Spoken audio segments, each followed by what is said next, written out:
오늘 이 시간은 경건의 능력이라는 제목으로 말씀의 은혜를 나누도록 하겠습니다.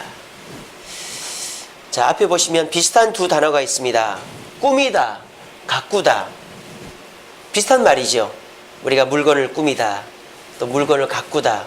물건한테는 가꾸다는 말을 잘 안 쓰죠. 뭐 화초를 가꾸다 이러잖아요. 자, 꾸미다, 가꾸다.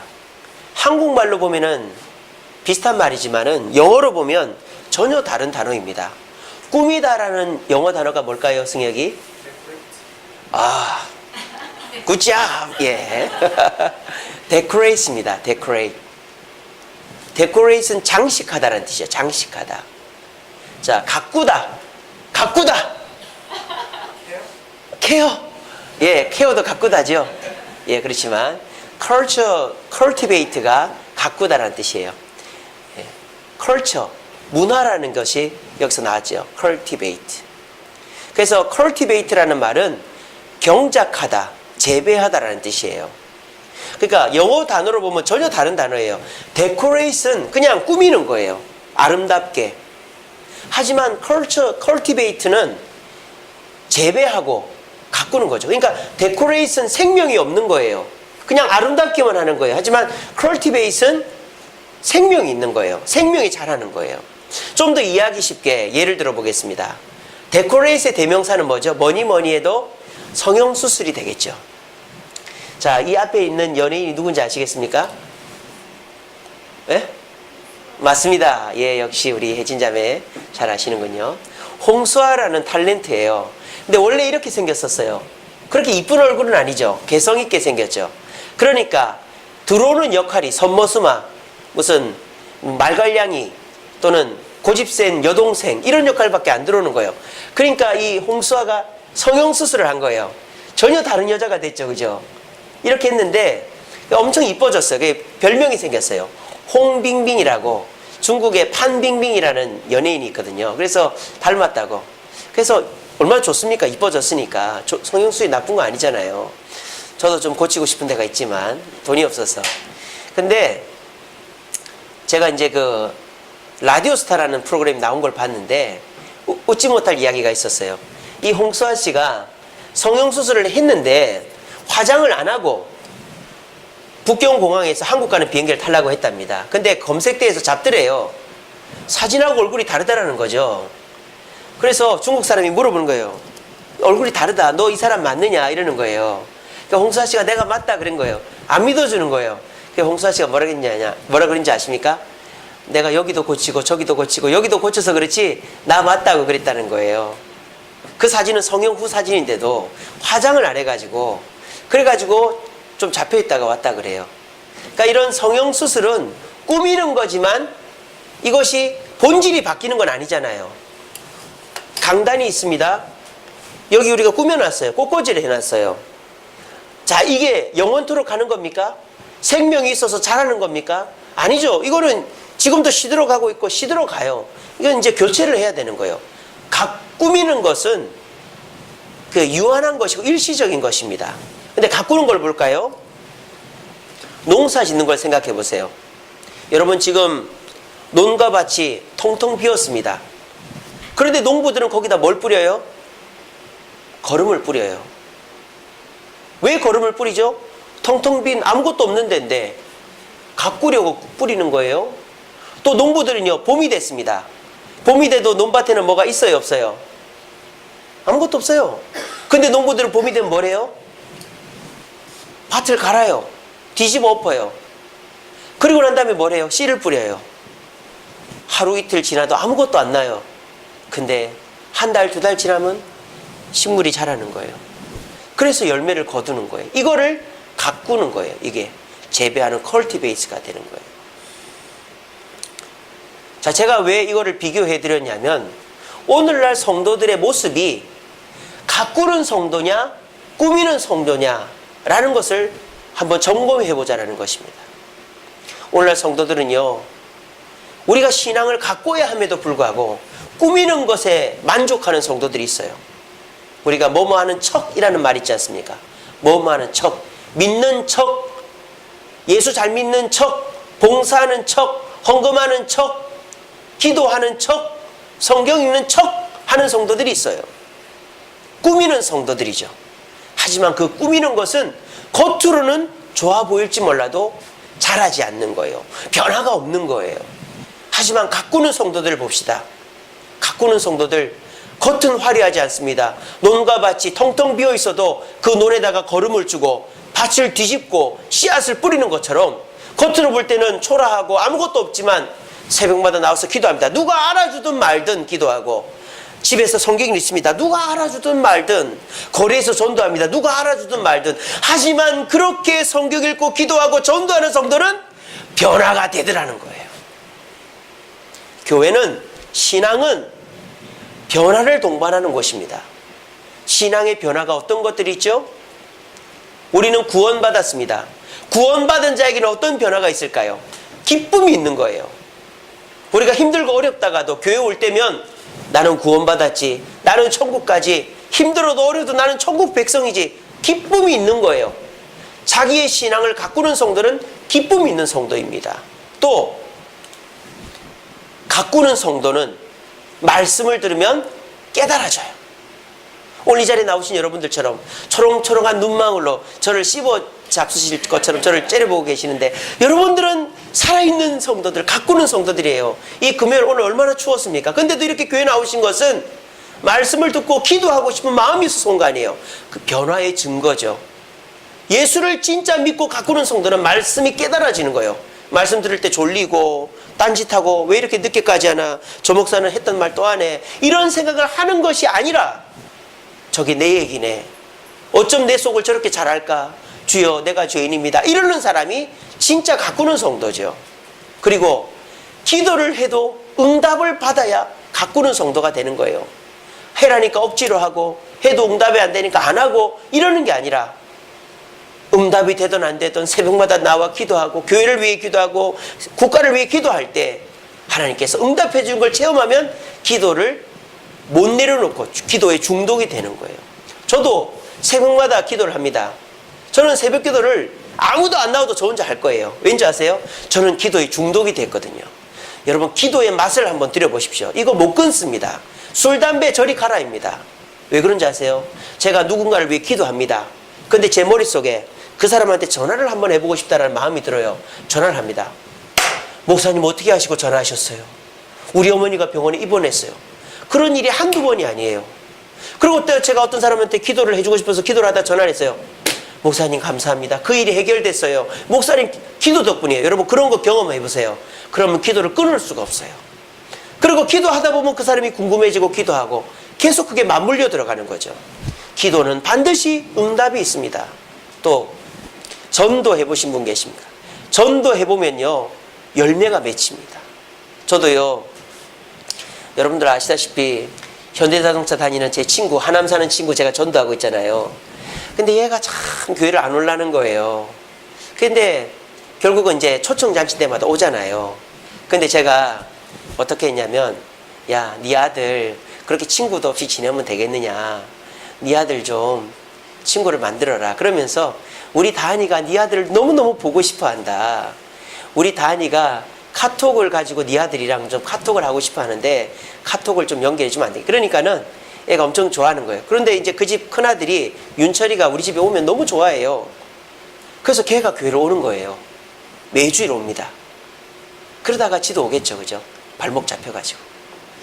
그러니까 이게 전혀 안 올 것 같던 애가 지 아들을 보내고 지도 오고 하면서 조금씩 변화가 되고 지 개인적인 얘기도 하는 걸 보면서 전도의 열매를 느끼는 거예요. 이처럼 신앙생활은 가꾸는 거예요, 여러분. 꾸미는 게 아니에요. 척하는 게 아니에요.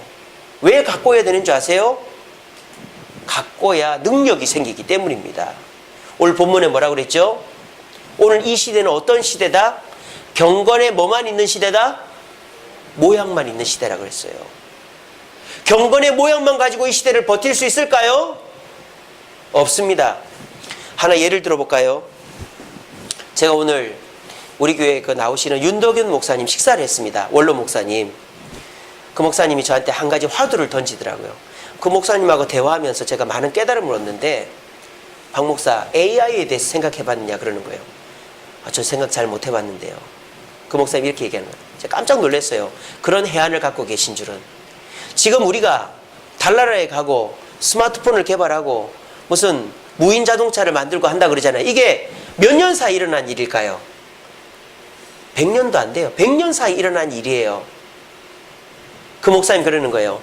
우리 지금 전 인류 6천년 역사 속에 아담 창조 이후로부터 6천년 됐거든요. 지금 6천년 역사 속에 지금의 이런 혁신적인 역사는 몇 년? 100년밖에 안 됐다라는 거예요. 그러면 이 100년의 역사가 이제는 얼마 만에 바뀔 것 같느냐? 10년 안에 바뀐다는 거예요. 10년 안에. 그 중심에 뭐가 서 있을까요? Artificial Intelligence가 서 있는 거예요. AI, 인공지능이 서 있는 거예요. 그래서 윤동현 목사님 그러더라고요. 10년 안에 인공지능을 가진 사람들이 돌아다닐 거다. 10년 안에 그 인공지능들이 감정을 표출하고 자기 의지를 가지고 선택하고 일하는 시대가 될 거다. 그때 어떻게 목회할 거냐 저한테 물어보더라고요. 제가 대답을 못했어요. 제가 그 목사님보다 못하더라고요. 참 원로 목사님은 다르구나. 제가 깜짝 놀랐어요. 그렇구나. 지금 요즘에 드라마 중에 보그맘이라는 드라마 하잖아요. 진짜 보그맘이 있을 수 있어요. 재혼을 할 때 이제는 보그맘을 재혼 상대로 둘 수도 있고, 저는 그거 한 번도 본 적이 없습니다만 그런 시대가 올지 몰라요. 그런 시대의 목회자가 어떻게 목회해야 될까? 논문 주제 아닙니까? AI 시대의 목회 방향. 제가 그걸 듣고 깜짝 놀랐어요. 그러면서 목사님 뭐라는 줄 알아요? 그렇다고 그 시대에 흔들리는 게 아니라 교회의 본질을 지키면 교회는 살아남는다라는 거예요.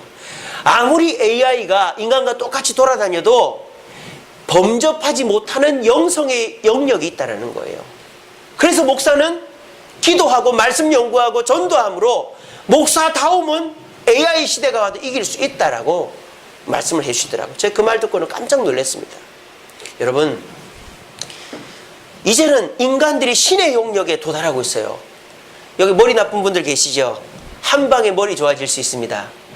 요만한 칩을 우리 대뇌에다가 이식을 하면 여러분들의 머리가 인류 역사의 모든 지식을 다 가질 수 있는 시대가 곧 옵니다. 요만한 칩 하나 머리에 이식하면. 그때에 우리가 그 사람들 앉혀놓고 신을 얘기할 수 있을까요? 내가 신인데 인류 역사를 다 알고 모든 것을 판단할 수 있고 뭐 다 계산할 수 있는 인간이 되는데 그들 앞에서 신을 논하면 코웃음 치지 않을까? 요즘도 코웃음 치잖아요. 사람들이. 신이 어디 있느냐? 인간이 이렇게 위대하고 이제는 화성도 한 달, 두 달 만에 간다는데 그런 시대인데 신이 뭐 필요 있느냐? 그런 시대 때 여러분 어떻게 버티시겠습니까? 여러분 자녀들에게, 손자, 손녀들에게 이제 10년 안쪽이라니까요. 여러분 자녀들에게 교회 나와라, 예수 믿어라, 천국 가야 된다. 이거 갖고는 안 되는 거예요. 지금 경건의 모양만 갖고는 그들 변화시킬 수가 없어요. 교회 나와라, 예수 믿어라, 봉사해라, 전도해라, 이런 거 갖고 안 돼요. 뭐가 있어야 돼요? 능력이 있어요. 경건의 능력이. 그래서 오늘은 경건의 모양만 가진 성도는 어떤 모습인가를 보여드리겠습니다. 내가 가진 모습과 한번 비교해 보세요. 오늘 성경이 그렇게 돼 있잖아요. 경건의 모양을 가진 성도의 개인적인 모습입니다. 이 네 가지 모습. 경건의 모양만 가진 성도들, 자기를 꾸미기만 하는 성도들, 남에게 보이는 부분만 꾸미고 혼자 있을 때는 전혀 딴 사람이 되는 사람들, 척하는 성도들의 일상적인 모습이, 개인적인 모습이 뭐다? 물질을 사랑합니다. 자랑하고 교만합니다. 감사하지 않습니다. 거룩하지 않습니다. 한번 자신과 비교해 보십시오. 여러분들은 평소에 어떤 모습이죠? 공개적인 모습, 그런 거 말씀드리는 게 아니라 내 개인적인 모습, 내가 정말 개인적인 나, 남에게 얘기하지 못하는 나, 물질을 사랑하지 않습니까? 단적인 예로 교회 올래 돈 벌래, 어디를 선택하실래요? 교회 온다, 그런 분들은 물질을 사랑하는 분이 아닙니다. 하지만 그래도 교회는 옷이 좋으니까 오늘은 돈 벌러 가볼까, 이런 분들은 경건의 모양만 있는 분들입니다. 또 내게 좋은 일이 있어요. 그럼 그걸 참지 못하고 앉혀놓고 자랑하고 교만하는 분들, 경건의 모양만 있는 분입니다. 또 내가 잘나서 잘 되지라고 생각하는 분, 또 내가 뭐 이 정도는 해도 되지 않나, 뭐 교회 다닌다고 뭐 다 이런 거 못하는 거 아니지 않나 하면서 하나님이 하지 말라 한 것들을 하는 거룩하지 못한 분들은 경건의 모양만 있는 분입니다. 자, 그렇다면 어떻게 할까요? 자, 여러분들 중에 이 네 가지 중에 한두 가지가 해당이 되는 분들이 계실 거예요. 뭐 네 가지 다 해당 안 되는 분들도 계시겠지만, 자, 그러면 우리가 이 경건의 모양만 가지고는 이 세상을 이제 버텨낼 수가 없어요. 내 신앙을 지킬 수가 없어요. 다른 사람을 주님께 인도할 수가 없어요. 자녀들을 변화시킬 수 없어요. 그럼 우리가 경건의 능력이 있어야 됩니다. 자, 그렇다면 여기에서 우리가 경건의 능력을 갖추기 위한 방법이 뭘까? 오늘 본문에는 안 나옵니다만 저는 이렇게 생각합니다. 하나님을 인정하는 것이다 라고 생각합니다. 하나님을 인정하는 것이 곧 능력이고 힘입니다. 왜냐? 여러분 보세요. 물질을 사랑하는 사람은 하나님보다 물질을 인정하는 사람입니다. 자랑하고 교만하는 사람은 하나님보다 나를 인정하는 사람입니다. 감사하지 못하는 사람도 하나님께 감사하기보다 내가 잘나서 됐다라고 생각하는 사람입니다. 거룩하지 못하는 사람은 하나님 존재 자체를 인식하지 못하는 사람입니다. 어떻습니까? 이 네 가지는 다 하나님을 인정하지 않기 때문에 나타나는 현상인 것입니다. 그런데 우리가 하나님을 인정할 때 이런 경건의 모양이 어떻게 바뀔까요? 이렇게 바뀌는 겁니다. 하나님을 인정하는 그 순간 물질을 사랑하는 것이 아니라 하나님을 사랑하는 것이 됩니다. 하나님을 사랑하는 자, 능력이 있는 자로 믿으시기를 바랍니다. 오늘 이 자리에 나오신 여러분들은 경건의 능력이 있는 줄로 믿으시기를 바랍니다. 여러분 능력이 있어요. 주눅들지 마세요. 내가 돈이 없다고, 외모가 화려하지 못하다고, 사람들로부터 인정받는다고 주눅들지 마세요. 여러분들의 기도는 하나님이 1순위로 들어주십니다. 여러분들은 하나님 앞에 인정받고 있기 때문에 하나님께서 여러분들을 절대 포기하지 않는 것입니다. 위험할 때, 어려울 때 여러분들을 먼저 구하는 분이 하나님이시고, 왜? 여러분들이 하나님을 인정하고 있기 때문에. 그리고 하나님을 인정하는 자는 겸손해지는 것입니다. 왜? 내가 하는 모든 일들이 하나님의 은혜인 줄 알기 때문에. 그러므로 감사하게 되고 하나님께 감사하는 마음으로 하나님이 싫어하는 일들을 하지 않아 거룩해지는 것입니다. 여러분 능력이 뭘까요?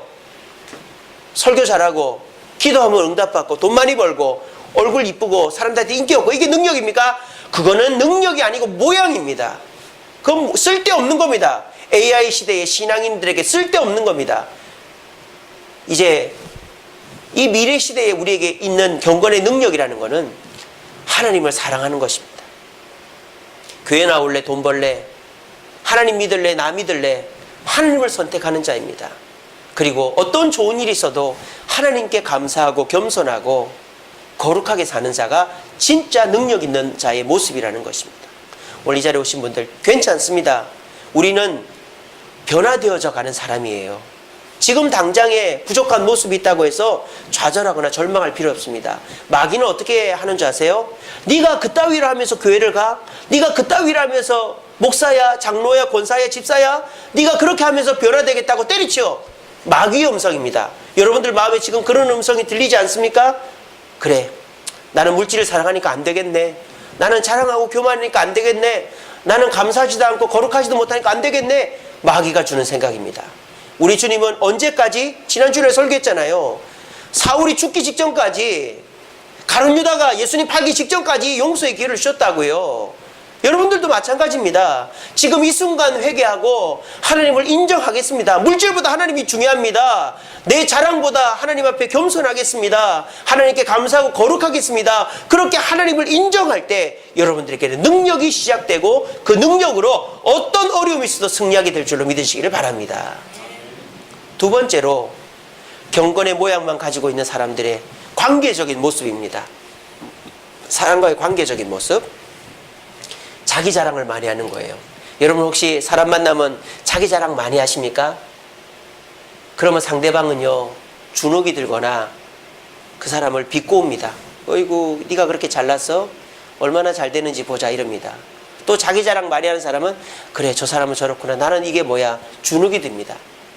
그런데 그거 아랑곳하지 않고 경건의 모양만 갖고 있는 그리스도인은 자기 자랑하는데, 사람만 만나면 자기 자랑을 꼭 하는 거예요. 그리고 경건의 모양 가진 성도는 남을 비방합니다. 두세 사람 모이면 남을 비방해요. 여러분 정말 조심해야 됩니다. 멀쩡한 사람이요, 비방과 시기라는 덫에 걸리면 병신이 되는 거예요. 정말 겉으로 볼 때는 참 좋은 사람인데 누구를 미워하고 비방하고 시기하면요, 이성을 잃어버리는 거예요. 평소에는 얌전하던 분이 누구를 미워하고 시기하면 막 열을 냅니다. 막 침을 튀깁니다. 없는 말을 보태서 합니다. 이게 비방과 시기의 문제점이에요. 엄청난 독약입니다. 경건의 모양만 있는 사람은 남을 비방해요. 또 경건의 모양만 있는 사람은 어떤 사람이죠? 부모를 섬기지 않습니다. 겉으로는 모든 사람한테 잘하는 것 같지만은 집에 가면 자녀들한테 막 하고 큰 소리 지르고 부모님들한테 명절 때도 안 가고, 이런 사람들이 경건의 모양만 있어요. 경건의 능력 있는 사람들 안 보이는 데서 잘하는 거예요. 왜? 하나님 보고 계시니까. 또 경건의 모양만 있는 사람은 어떤 사람? 사납습니다. 여러분, 사람은 어떤 모습을 기억할까요? 사람은요, 화내는 모습만 기억합니다. 여러분들 항상 화내는 거 아니잖아요. 평소에는 얌전하고 친절하고 상냥하죠. 가끔가다 버럭하죠. 그러면 상대방은 뭐만 기억할까요? 내가 상냥하고 얌전한 거 기억 안 해요. 내가 버럭한 것만 기억해요. 그런데 나는 어떻게 생각해요? 나는 평소에 한 80%, 90%는 상냥하니까 저 사람이 나를 상냥하다고 생각하겠지라고 생각해요. 근데 내가 만약에 그 사람한테 한두 번이라도 정말 납득 안 되게 버럭했다, 그럼 그 사람은 저 사람은 버럭하는 사람이라고밖에 생각을 안 해요. 그게 우리가 남들한테 조심해야 될 부분인 것입니다. 특별히 가족들한테, 아내한테 조심해야 되죠. 자, 경건의 모양만 있는 사람은 사람과의 관계 속에서 자기 자랑을 늘어놓고 남을 비방하고 부모에게 효도하지 않고 버럭 다혈질적으로 화를 내는 거예요. 어떻게 해야 됩니까? 우리가 이런 모습을 가지고 있는 사람이 있다면 어떻게 해야 되죠? 우리가 이런 모습을 바꿔서 경건의 능력으로 바꾸려면 무엇이 필요할까요? 성령의 인도하심이 필요합니다. 자, 보세요. 여러분들 마음에 성령이 다 계십니다. 그런데 여러분들이 좋은 일이 있었어요. 그러면 우리 본능적으로 자랑하고 싶죠. 근데 내가 누구를 만났어요. 자랑을 하고 싶어요. 그때 내 속에 계신 성령께서 말씀하십니다. 자랑하지 마라. 왜?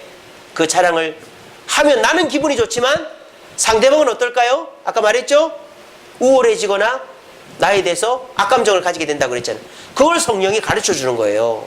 성령의 인도를 받으면 자랑할 마음이 말이 쏙 들어가는 거예요. 또 여러분들이 너무 미워요.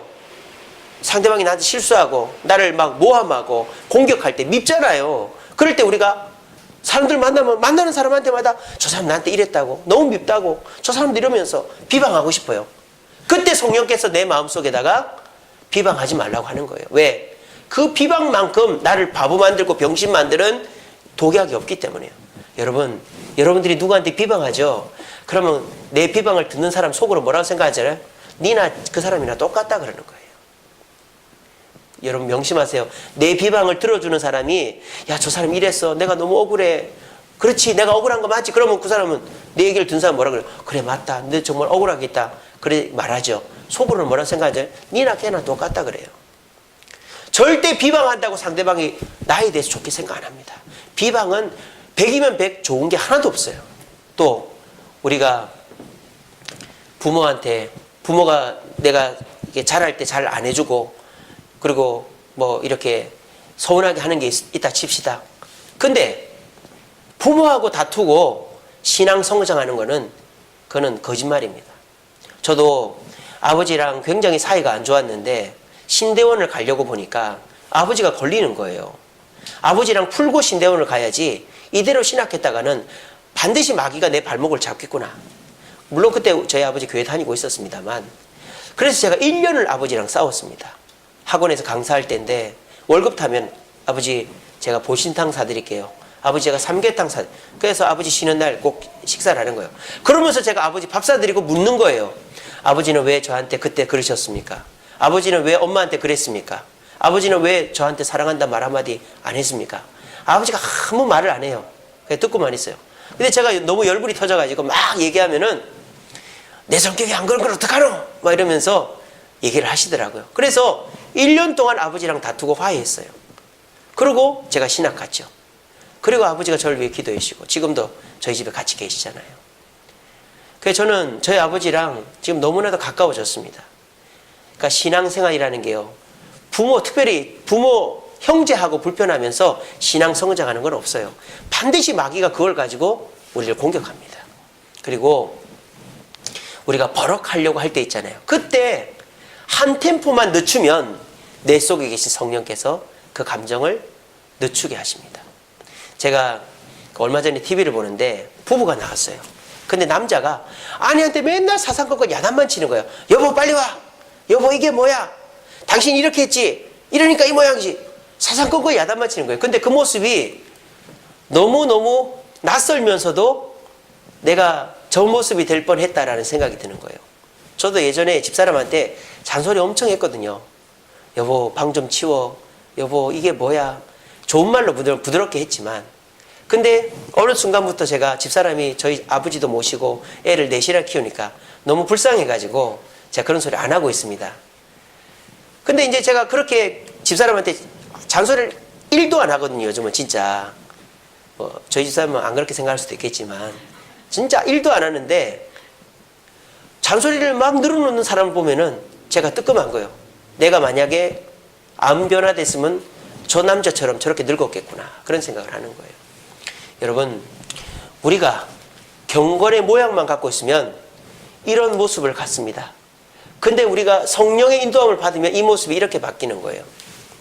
내 자랑을 막 하고 싶다가도 내 속에 계신 성령께서 야 그거 자랑하지 마. 그 얘기 듣는 사람이 겉으로는 축하해줘도 속으로 속상해하거나 너 안 좋게 생각한다 가르쳐 주시는 거예요. 그럼 우리가 어떻게 돼요? 내 뜻을 내려놓는 거죠. 또 우리가 나를 미워하고 나를 해코지하는 사람이 너무 미워요. 그래서 사람 만나서 그 사람 욕을 하고 싶어요. 근데 성령께서 그렇게 하지 마. 그렇게 하면 너도 욕먹고 그 사람도 욕먹어. 우리 그렇지 않습니까? 아내가 나한테 뭐 실수를 했어요. 근데 친구한테 가서 우리 아내가 말이야 이렇게 했다고. 그러면 집안 욕먹이는 거잖아요. 자식이 뭐 문제가 있어요. 근데 뭐 교회 와서 성도들한테 우리 자식이 이랬다. 그거는 자식 욕먹이는 거예요. 왜 그렇게 합니까? 그러지 마세요. 우리 속에 계신 성령께서 용서하고 덮어줘. 그게 서로가 잘 되는 길이야. 인도하시는 거예요. 또 여러분들이 부모가 밉죠. 지금까지 잘해주지도 않고 여러분들한테 여러 가지 어려움을 끼칠 때 하지만 성경에 하나님 뭐라 그랬죠? 네 부모를 공경하라 그랬어요. 부모 효도하지 않고 신앙 절대 성장하지 않습니다. 마찬가지로 성령께서 그래도 명절인데 그래도 부모님 생신인데 그래도 가까이 사시는데 전화라도 해야지. 그래서 저는요 아버지 식사하실 때 꼭 옆에 앉습니다. 그리고 제가 물어보는 게 있어요. 뭐 물어보는지 아세요? 아버지 어제 점심 뭐 드셨어요? 물어봅니다. 그럼 우리 아버지가 그걸 엄청 좋아해요. 아버지가 식사하실 때 아무 말씀을 안 하세요. 그냥 밥만 먹는데 아버지 어제 점심 뭐 드셨어요? 그러면은 한 5분을 얘기를 하는 거예요. 어제 말이야 내가 공원에 갔는데 말이지 어떤 사람이 나하고 같이 가자 그래서 내가 건대 식당에 가서 말이야 학생들 먹는 밥을 먹었는데 세상에 3,000원밖에 안 하는 밥이 어찌나 많고 맛있게 주든지 근데 내가 어제는 말이야 전철을 타고 저기 장터에 갔다 왔다 막 얘기를 하는 거예요. 아 그랬습니까? 그랬습니까? 그래서 그런 거죠. 그게 효도예요. 전화 한 통 하는 거 얘기 들어주는 게 효도더라고요. 성령께서 가르쳐 준 겁니다. 그리고 여러분들이 막 부글부글 끓어올 때 야! 여보! 왜 그래? 하고 싶어요. 그럴 때 성령께서 그러지 마. 왜? 사람은요 그 버럭하는 그 말 한마디가 그 사람 전체를 각인시킵니다. 그렇게 하면 여러분들은 그 사람한테 버럭하는 사람밖에 안 되는 거예요. 성령께서 그걸 가르쳐 주시는 거예요. 어떻습니까? 성령의 인도를 받는 사람은 이런 모습을 가지. 이 모습이 어떤 모습이다? 능력이에요. 여러분 여기서 이웃을 사랑하는 분들 계시죠? 반찬하면은 나 혼자 안 먹고 나눠주는 분들 계시죠? 여러분들은 경건의 능력이 있는 분입니다. 또 여러분 너무 부글부글 끓어오르고 남을 욕하고 싶고 막 비방하고 싶어요. 그런데 속을 참고 용서해요. 그러면 여러분들이 경건의 능력이 있는 분입니다. 또 여러분 부모가 아무리 나한테 못해도 부모 모시고 용돈 드리고 효도하는 분 계시죠? 경건의 능력이 있는 분입니다. 그리고 여러분 아무리 화가 나도 참고 온유한 분들 계시죠? 경건의 능력이 있는 분입니다. 이게 어떻게 이루어진다? 성령의 인도를 받아야 이루어진다는 겁니다. 그래서 여러분들이 이 하루가 멀다 하고 1년이 짧다 생각될 정도로 시시각각 바뀌는 이 시대 속에 이런 경건의 모양만 가지고는 우리 신앙 금방 팔아먹습니다. 왜? 껍데기 뿌린데 겉만 번지르르 한데 이단들이 공격해 들어오고 뭐 이렇게 학자들이 또 사장님이 친구들이 이 모양 저 모양 얘기하는데 그 껍데기로 우리가 우리 신앙을 어떻게 변론하고 어떻게 내 신앙을 지킨다 이 말입니까? 경건의 모양만 가지고는 우리는 결코 이 세상을 이겨낼 수가 없어요. 우리는 경건의 능력을 갖춰야 됩니다. 그 능력의 증거들은 바로 이런 것들이죠. 자, 이런 것들은 돈으로 뭐 시간으로 뭐 봉사로 이런 게 되는 게 아니라 하나님을 인정하는 것입니다. 잠언 3장 6절 말씀이 이렇게 되어 있습니다. 범사에 그를 인정하라. 그리하면 내 길을 지도하시리라. 하나님을 범사에 인정하시기 바랍니다. 그럼 하나님께서 여러분들의 순간순간을 인도하시고 여러분들을 능력으로 이끌어 가실 것입니다. 그리고 우리는 어떻게 해야 됩니까? 성령의 인도를 받아야 됩니다. 요한복음 14장 26절에서 우리 예수님 말씀하셨습니다. 성령, 그가 모든 것을 가르치시고 생각나게 하시리라 라고 말씀하셨습니다. 성령님은요, 여러분들의 마음에 계십니다. 예수 믿는다면 여러분 모두의 마음에 계십니다. 오순절 교회에서 말하는 것처럼 2차 성령 세례를 받아야 되는 거 아닙니다. 성령은 예수 믿을 그 당시부터 우리 마음에 계십니다. 근데 왜 성령이 역사하지 않냐고요? 여러분들이 그 성령을 요청하지 않으니까요. 성령님 도와주세요. 날 인도해주세요. 안 하니까 그런 거예요. 요청해보세요. 그러면 그 성령은 득달같이 나타나 여러분들을 도와줍니다. 그럴 때 여러분들에게는 경건의 능력이 나타나는 겁니다. 한번 자신을 비교해 보시기 바랍니다. 내가 경건의 모양, 나를 꾸미는 것에 치중하는 이런 모습들만 나타나고 있는가, 아니면 내 속에 이런 모습이 있는가 자기를 비교해 보시고 내 속에 물질을 사랑하고 자랑하고 교만하고 감사하지 않고 거룩하지 않고 나를 사랑하고 비방하고 불의하고 사나운 모습이 있다면 내가 아직까지 경건의 모양만 갖고 있구나, 나를 꾸미는 데 치중하고 있구나, 척하고 있구나 하는 걸 깨달으시고 하나님을 범사에 인정하시고 성령의 인도함을 받아 경건의 능력을 갖추어서 하나님을 사랑하고 겸손하고 감사하고 거룩하고 이웃을 사랑하고 용서하고 효도하고 온유함으로 말미암아 경건의 능력으로 어떤 세상이 되고 어떻게 바뀌고 하더라도 말세의 때가 되더라도 경건의 능력으로 승리할 수 있는 저와 여러분들 되시기를 간절히 바랍니다.